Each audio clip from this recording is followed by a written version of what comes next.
अक्सर देखा गया है कि जो दिल से रिश्ते निभाता है उसी को सबसे ज़्यादा गालियाँ पड़ती हैं और उसी को दुख राधे मिलता राधे है। महाराज जी। महाराज जी, आपके सत्संग सुनकर मैं, मेरी पत्नी, मेरा बेटा प्रतिदिन राधा नाम जपने का अभ्यास करने लगे हैं। महाराज जी, जीवन में कभी कभी ऐसे रिश्ते नाते आते हैं जिन्हें हम सच्चा प्यार और आदर देना चाहते हैं, लेकिन उनसे केवल घृणा एवं निरादर ही मिलता है। ऐसे समय में दिल दुखता है। हम अपने मन को शांत उस समय कैसे रखें? हाँ, भगवान का स्मरण करके, भगवान का स्मरण करके, क्योंकि यहाँ कोई सच्चे हृदय से प्यार करना नहीं चाहता। यहाँ सब जगह स्वार्थ, छल, कपट, अपनी कामना की पूर्ति। यहाँ सच्चे हृदय वालों का आदर नहीं है। सच्चाई से चलने वालों का आदर कम है समाज में।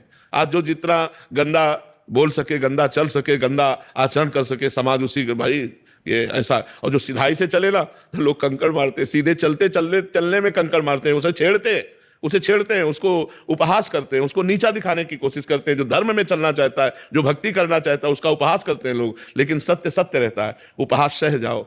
हम किसी से प्यार करें सच्चे हृदय से, और वो हमें सच्चे हृदय से प्यार करे, वो केवल एक ऐसा है, भगवान, दूसरा कोई नहीं है। ये हम पक्की बात तुम्हें बता देते हैं।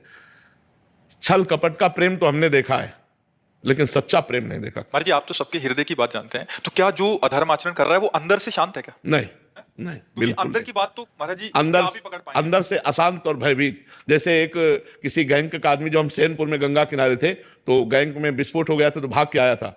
वो रात में सोते समय 2-2 मिनट में उठ के बैठ जाता। तो हमसे कहते, क्यों भाई? बोले, मुझे डर है। तो जो दूसरों की हत्या किए हुए, जो पाप किए हुए, वो चैन से सो नहीं सकते, चैन से खा नहीं सकते, उस मतलब चैन से 1 मिनट नहीं रह सकते। केवल बाहरी रूप तुम्हें दिखाई देती है कि लांग बूट पहने, राइफल लिए और बड़ा ऐसा। फायदा क्या हुआ महाराज? तो बस यही तो जीव का भ्रम है।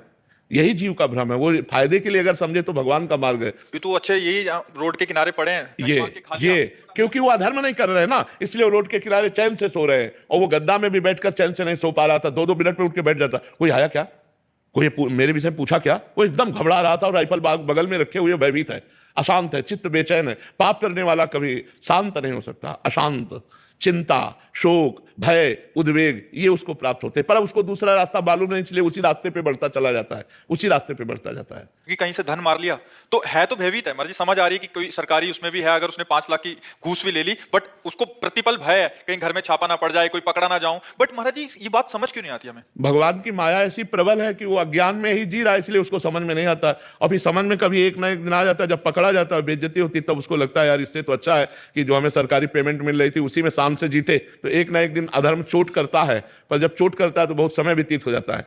बहुत हम आगे निकल गए होते हैं, पीछे लौटने का चांस नहीं रहता है। महाराज जी, आप तो शास्त्रों का परिणाम भी जानते हैं, तो इसका परिणाम क्या होगा? नर्क, अन्य पशु पक्षियों की योनियों में जाना, भयानक रोगों से ग्रसित हो जाना, और इसी जन्म में परिवार में भयानक अशांति फैल जाना। ये पक्का बात? पक्का, बिल्कुल पक्का है। अगर आप घूस लोगे, अधर्म का पैसा लोगे, तो आपका परिवार कभी सुख, चैन और शांति से नहीं रह सकता। आपके लड़के, आपके परिवार वाले ही आपको उसका परिणाम दिखा देंगे कि आपने जो कमा के दिया है वो अशांति और दुख का कारण है।